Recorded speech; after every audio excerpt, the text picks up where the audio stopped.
if the world is not going to be shy about putting out their agenda and what they want and their values, which they clearly are not, then neither should we as Christians. Welcome to Under the Sun podcast. I'm Ilea. And I'm Irene. Grab a cup of coffee and your comfiest sweats and join us every Monday as two best friends discuss everything from raising free-range gremlins to business and really everything under the sun. Let's get started, and thanks for being here.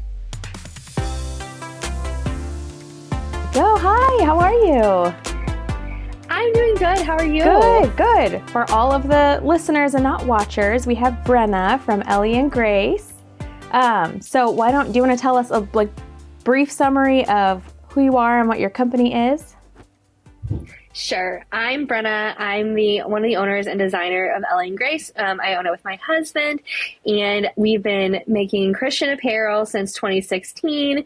And now we have other products. We have embroidery kits. We have Christian books and dolls. We have cups for iced coffee. We have a little bit of everything. Yay. And it's just been so fun. We started in our basement, and now we have an office space. And it's just been such a fun blessing to be able to create products that help point others to Jesus. That's so amazing. I didn't realize you had co-owned it with your husband too. Yes. And so he's kind of the financial guy behind it, and I'm more of the creative person. So we make a good team because we don't overlap too much. Absolutely. So I guess I should also tell everybody, Ilea is out for this podcast. She's not feeling, she's feeling a little under the weather today, her and her daughter. So if you're wondering where she's at, that's where she's at. But Ilea and I don't know how much you know about Under the Sun, but Ilea and I are sister-in-laws. So I married her brother. And we've been in business, he and I, since pretty much the beginning of our relationship. And then her and her husband met, and then he kind of got sucked into the business. And then it's fun. So now the fellas have a podcast, and we have a podcast, and we have all these projects that kind of coincide. So I love when husbands and wives can team up and do some fun stuff. Yes. Yeah. So what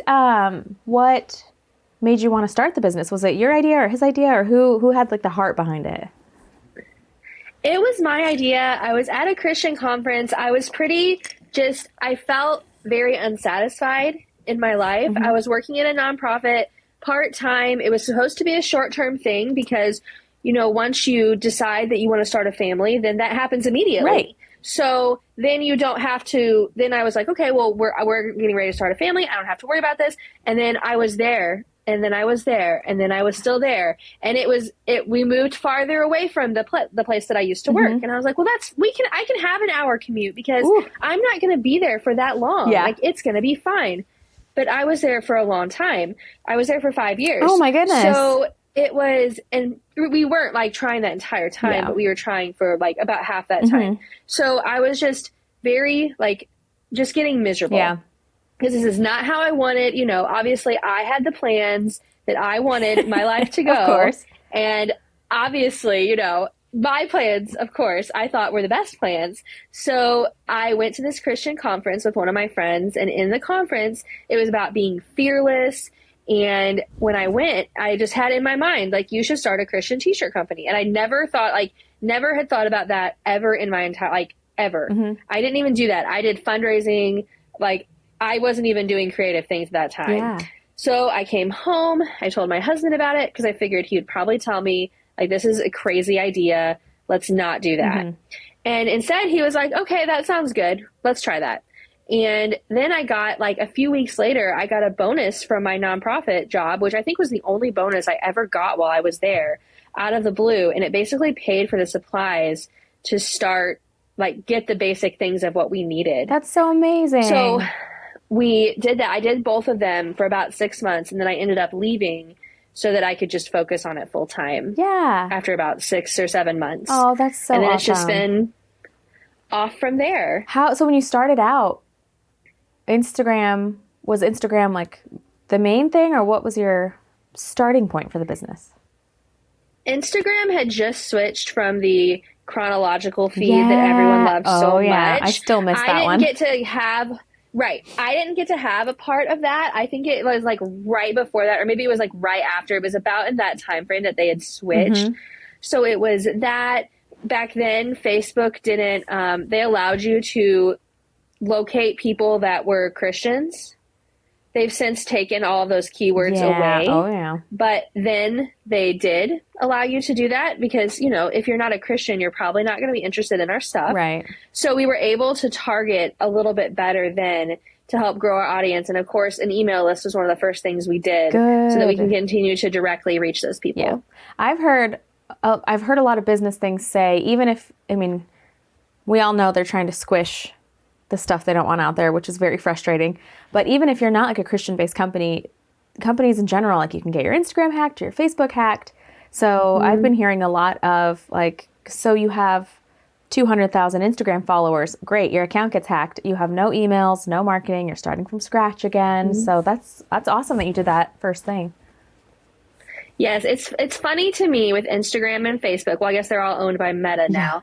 But it is kind of funny to me that they spend so much time worrying about the fake news things. Like I have a warning on my account when people go to follow me because I posted a reel over the summer, and I can't send it to you because then I'll be sending you misinformation. Oh my goodness. And it was this like meme, and it was basically like all these people, like it was a soccer stadium, and the guards were like being like, don't come in, but all the people were just like walking straight through them. Yeah. And my caption was something like, when the devil is trying to tell us lies, but we read the Bible and we know that that's not true. So like, we're just walking through because we're not concerned about his lies. Right. Well, the fact checking bots were like, oh, you're talking about the border. Oh, so and I was like, I'm not. And I kept trying to appeal it. And every time they were like, no. So now anyone that comes and follows me, you're probably going to get are you sure you want to follow this account? That is so This account crazy. has posted misinformation. Yes. Yet there are people that actually have accounts and they get their accounts hacked. And then they're like, oh, too bad. Like they don't care about that. No. Which is kind of crazy to me. But you post something they remotely find offensive and it's like, okay, goodbye. No, Ilea is definitely no stranger to getting her account. I think she has like one more Instagram flag on her personal account and then it's just gone. She's like, well, whatever. If it's gone, it's gone. It's so crazy. Yep. I know. Well, I have to say, I actually found your company last year, I want to say. I don't know if it was like an Instagram ad or whatever it was, but I found it at the exact time that I both needed to slow down and also find God. And it was the perfect kit. I saw the embroidery kits and my mom sews and I'm used to crafting and I used to cross stitch. But, I'm too busy for that. And I'm in the rat race and in the hustle. And and I ended up buying the Be Still kit because I was like, okay, well, I need to be still. And it was just perfect. I don't know. It was a good time where God's like, hey, you need to chill. I also know you don't know how to chill. So here's a craft kit you can do that tells you to chill. And it was just so perfect. Yes. I love them. I'm so glad to hear that. And I love them because like when you're stitching, you cannot physically scroll on your phone. Yes.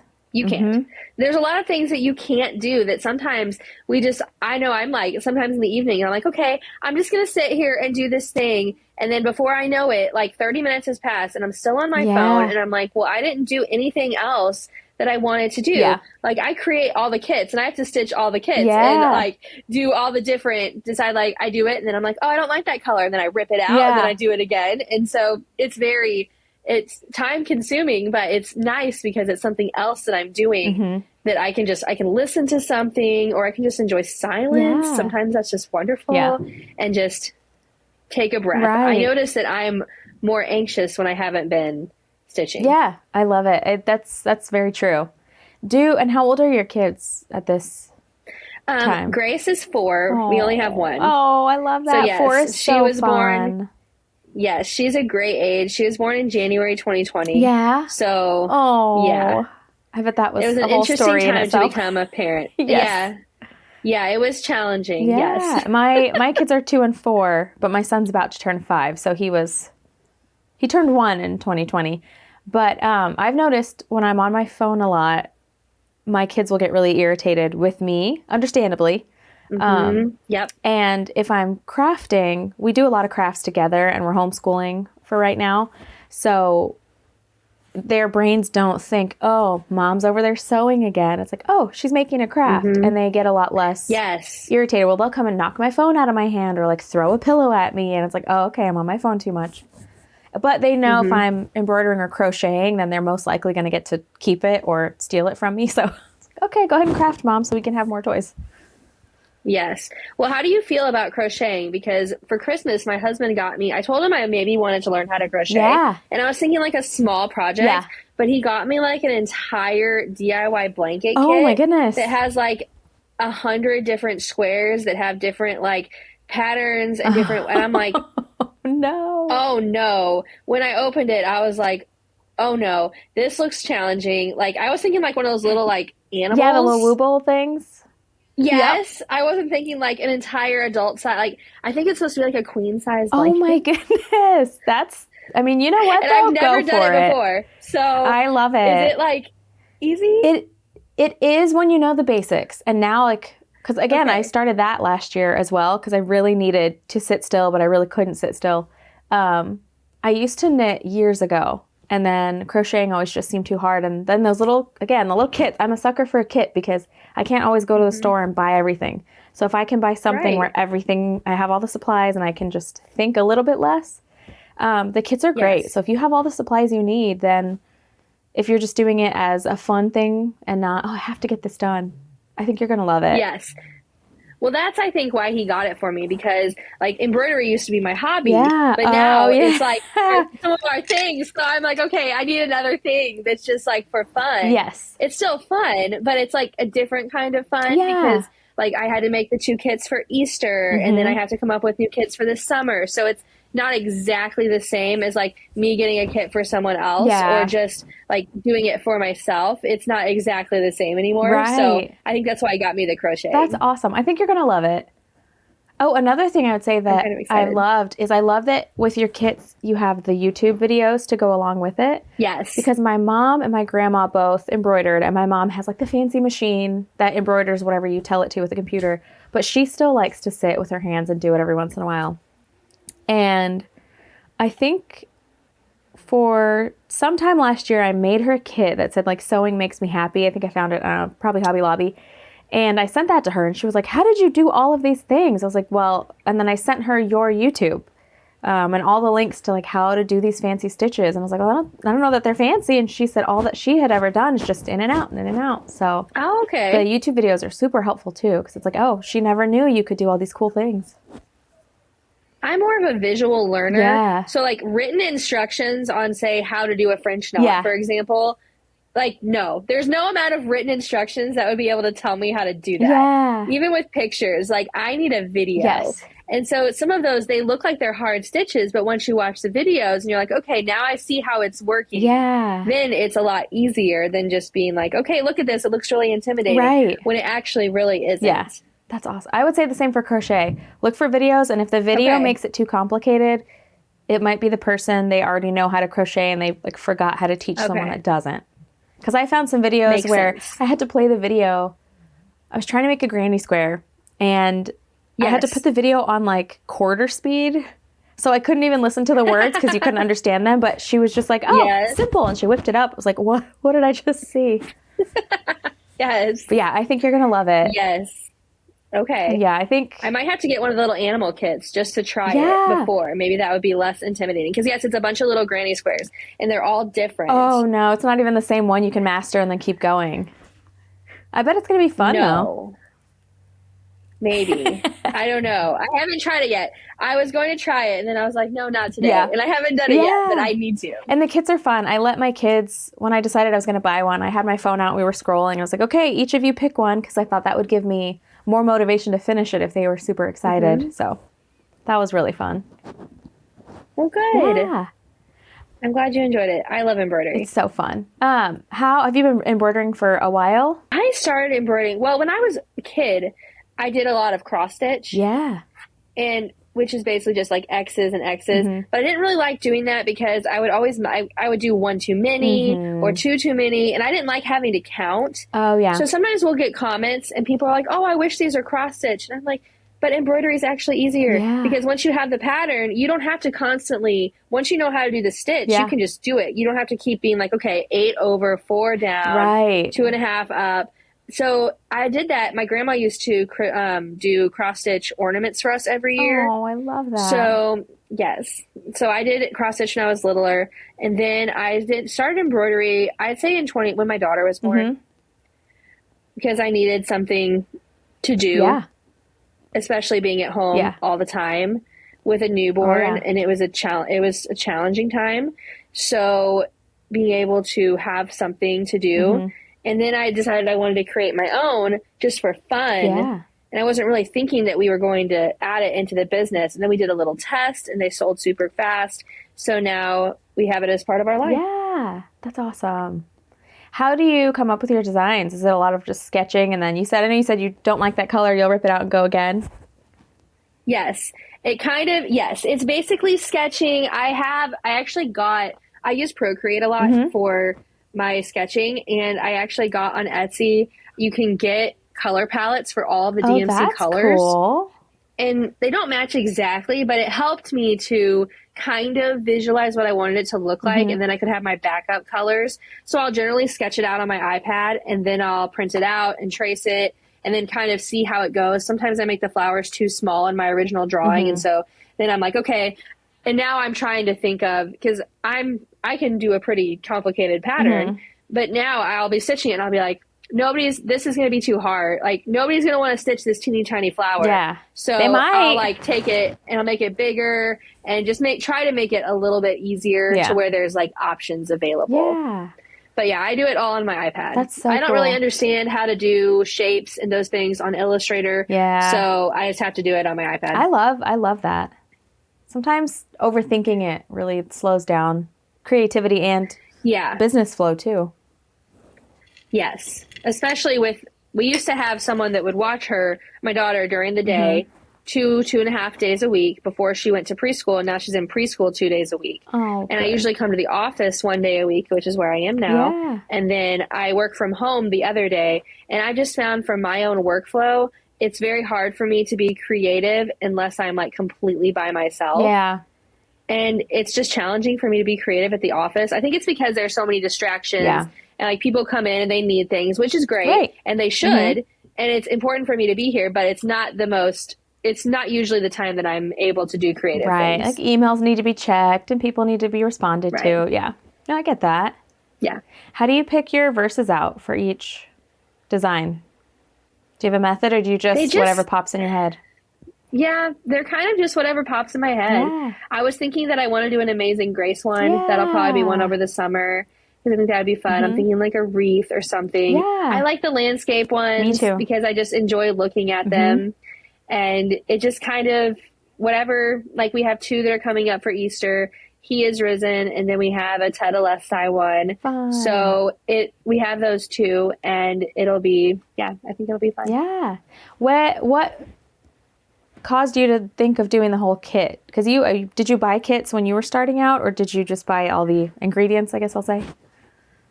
I bought a few kits, and then I pretty quickly switched to ingredients, or the pieces. Right, there we go. And I actually originally, this is actually funny. Originally, I only wanted to do PDFs. Yeah, because I was like, then we don't have to ship a product. Yeah. We can just have a digital product. This will be great.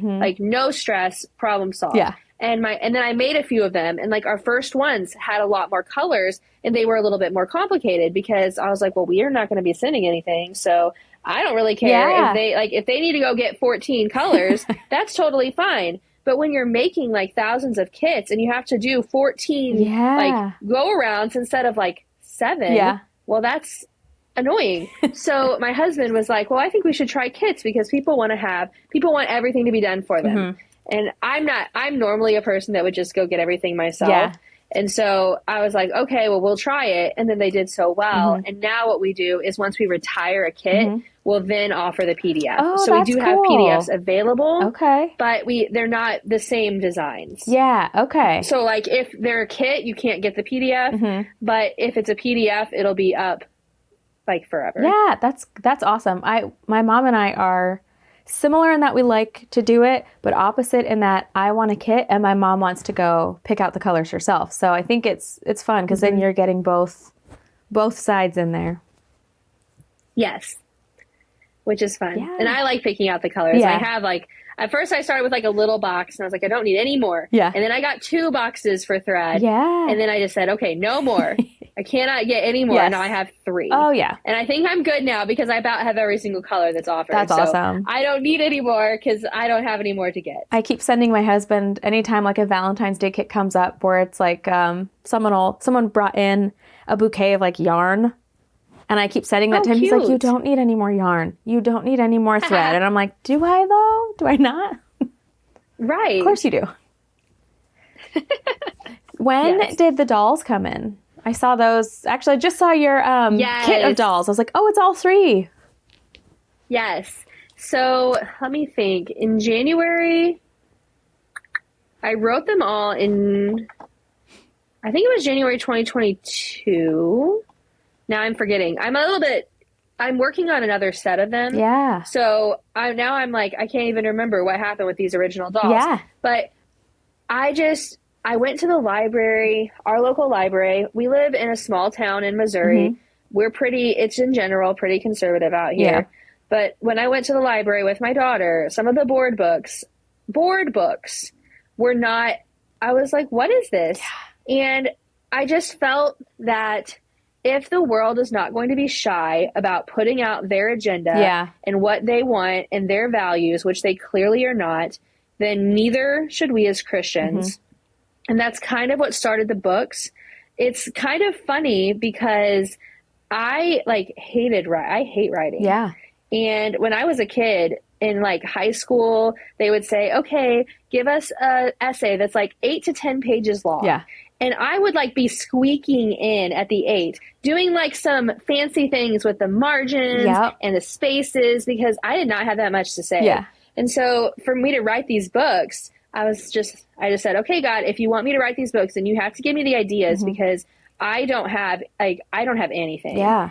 And so he gave me 3. So I wrote them, and then we decided to do the dolls because I always thought American Girl dolls were so cool. Yeah. With the doll and the book. Yeah. I never had one. I had all the books, didn't have a doll, but I thought that would be so cool and it would help connect the story. Yeah. And then I also wanted them all to be friends. Yeah. And be like supporting characters in the main characters' stories. That's awesome. So that it was like the Marvel universe. So that's where all the inspiration came from. And then we had significant delays in manufacturing and in illustrations, and they finally got released. We wanted them to be released that winter, like for Christmas of 2022, but they ended up not being able to be released until the summer. But it was actually a blessing, even though I didn't feel like it when I was dealing with all the delays, that it was a relatively small order. And so when we sold through them so quickly, we were able to get more in time for Christmas. Good. And then now I'm working on, we got a bunch of comments from people that were wondering where the things were for boys. We are doing another trio and their animals. Oh, that's so fun. So, yes, I'm working on, they're being illustrated and edited right now. Yeah. Oh, I love that. Did you write all of the books? I'm very excited. Then the boy books too, we'll say. Yes, that was challenging. I wrote 2 of them, and then I just could not come up with a third idea. Yeah. And then it was Christmas season, and I was working up here. Like during Christmas, we're just really, really busy. So I generally have to help with production. Yeah. So I couldn't come up with a third book. And I knew I had to get it done quickly because we wanted to have them ready by Christmas. And so I just prayed that if God wanted me to have a third book, then I needed to have it by this time. Yeah. And if it didn't, then okay, we'll just do a duo and it'll be fine. No trio because I can't come up with a third book. Right. And then finally he was like, okay, well maybe it should just be about anger. And I was like, okay. That's awesome. Anger is important. Yeah. So. Oh, I love it. That's what that one's about. So yes, they're very cute. They're a fox and a bear and a lion. Oh, that's so fun. As of now. Yeah. It's so nice to be able to have books that are, you don't have to worry, or I don't have to pre-read them before I give them to my kids. Yes. Sometimes we go to the library and Grace wants to bring books back, and I'm like trying to like rapidly skim through it before we can take it, because you just never know what's going to be just casually snuck in there. Oh yeah. Even with shows, my husband's he's creating basically our own server, because there's a lot of shows like we like the show, and then like season 8, they'll start putting stuff in. I'm like, you gave my kids 8 years of stuff to like really hook them in, and then the devil bait and switches them. So it's like, well, we'll get your show. We'll just leave out those episodes, and they just won't be in our home. Yes. But, Yes. I feel like I have to watch, like, we really like Daniel Tiger. yeah. And we haven't gotten to like the newer ones yet, but I'm a little bit like, when I see the year of when it was made, I'm like, I'm going to have to watch this a little more closely than I would like the one that was made in 2012. Right. Like PBS is so sneaky. My kids had a PBS app it's pretty educational. Like they loved it. There's all these things you can click in. And then one day my son was playing it and I heard a voice. I was like, that voice sounds a little not maybe what I want my son to be listening to. And then I looked at the screen. I was like, that's not an image. And it wasn't anything inappropriate per se, but it was just kid-like enough that it would I could see it desensitizing them. Yes. So that's exactly the word for it. Yes. And so I was like, all right, you lost your PBS app. And that was a fight for like a month. But it's like, well, sorry. And I always tell my kids when they're throwing a fit, it's my job to protect you. And it's my job to teach you how to be a good human. And I can't do those things if you're watching things that are potentially not good for you. And whether he understands or not, hopefully the words are sinking in. Well, I think they'll eventually get it when they're older. Yeah. Like, I know my mom and I sometimes would get into fights about, like, me wanting to wear something that she didn't think was appropriate. And which is very, in the grand scheme of dress code things and what people are wearing now, was very minor, like tank tops. Yes. And now I'm like, yep, I understand. Yeah. I feel like for me, I don't know if it's the same for you, it took age, yes, but it really took having kids and thinking, oh, I have to teach you how to be a person. That's when my mind really was like, oh, that's what all those arguments were for when I was a kid. Right. Yes. Because when you're a kid, you just think, oh, they're just trying to squash my individuality or they just want to be difficult just to be difficult because they can. Or my 4-year-old's words, like that at all. You're ruining all the fun. Like, you're just here to ruin all my fun. I'm like, that's my only goal in life. Yes. Ruin all your fun. Exactly. Yes. Exactly. Yeah. Fun ruiners. Yes, of course. Yes. I agree. Do you have any other business things you want to talk about your company? I love your company so much, and the Instagram is like so beautiful and it's so fun. Thank you. It is a lot of fun. We print and ship all the shirts from our office here in Missouri, and I design all of our women's line. I didn't design the men's line because I just didn't feel called to design men's shirts. But we had some outside help with that. But everything is really just created. I'd say almost everything except for that line is created by me. That just the goal is to help point others to Jesus, to have those conversations. And we do it all here. And it's super fun. Yeah, that's so awesome. Well, I'm glad that you do what you do because I know it truly did help me in a time where I really needed it. So your kids definitely are a blessing to others. Well, I'm glad to hear that. I love them. And I just like having an option to do something that's not on the screen. Yeah. Oh, yeah. And then you get something. Screens are great, obviously. Yeah. Yes. But then you get something pretty. You can hang it up or, even if, like, for me, I got the Be Still one and I did it. And it was a time where I had to be still because you can't, go walk 10 miles and embroider. Right. And then when it's on my wall and I feel a little like, oh, I got to get this done. I have to do the laundry. I have to do this. It's like, oh, no, just be still. So it's a constant reminder, too. It keeps going. I've been doing this kind of silly thing to get my steps in, and I've been walking around our kitchen island and kitchen dining room table. Yeah. So it's like a big U. Yeah. And if you go around like a lot of times, it's a mile. That's awesome. And I have it's been super fun. And I have my 3 kits. I have like a little shelf and there's room for 3 of them because they come with that little thing now that you can just like prop them up on the shelf. And so, yes, so that's really cool. And so every time I walk around it, I see them, the 3 of them up, and it's that I have up Choose Joy, Faith Over Fear, and He is Making a Way in the Wilderness. Yeah. And I see them every time I go around, which is probably like 75 times a day. That's awesome. And every time I'm like, okay, He is making a way in the wilderness. Yeah. Okay, choose joy. Okay, don't let my fear be bigger than my faith. And it is just such a good reminder. Plus, then I see them and I'm like, oh, the colors are so pretty. Yeah. And I can't believe how cool that I made this. Yeah. And for me, like I came up with it out of my mind, which is like also just crazy. And it still kind of freaks me out. Yeah. But it's been really fun. I love it. Well, do you want to tell everyone where they can find your kits, and then what all, like, do you have a preferred platform you like people to follow you on, or obviously follow on all of them, but what's your top ones? Yes, I would say Instagram is probably my favorite. We're just at Elly&Grace. Sometimes I go through seasons where I post on TikTok, and I go through seasons when I don't, because I just don't like to get accidentally sucked into the feed on TikTok. Oh, yeah. But on TikTok, we are Elly&Grace Official, because I didn't get our username early enough. No. And it's like two girls that haven't posted since, like, and I guess their names are Elly&Grace. And they haven't posted in like years. But regardless, I can't get the domain. That's so funny. But how official of you. I know. I feel so silly. And then you can also find all of our products at ellyandgrace.com. And if you live in the southern states, or I guess even now in Missouri, because we have one now too, we have our shirts in all the Buc-ee's travel centers. No way! And then we have select...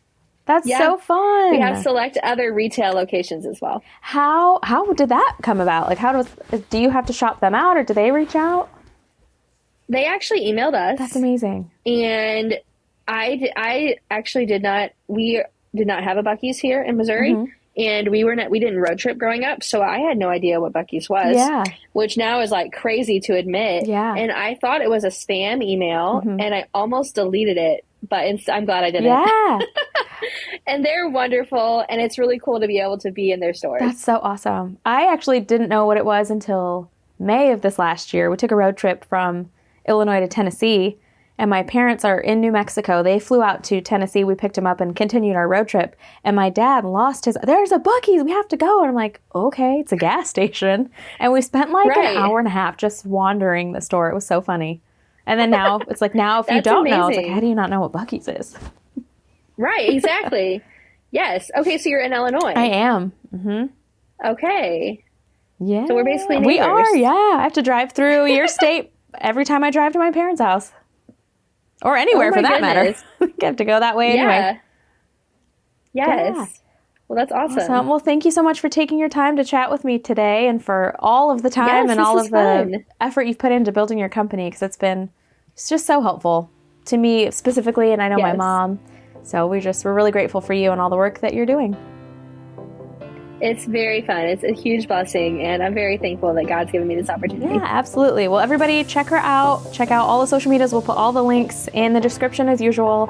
And if there's anything else you want to say to the listeners, otherwise, we'll let you go about your day. Nothing else. Awesome. All right. Thanks, everyone. Take care. Thanks for being with us today. Follow us on Instagram at @underthesun_podcast. We'd love to meet you. Please help us out by subscribing on YouTube and leaving a review on Spotify or Apple Podcasts. We'll see you next time. Please remember this information is made available to you for informational and educational purposes only. It is in no way a substitute for medical advice.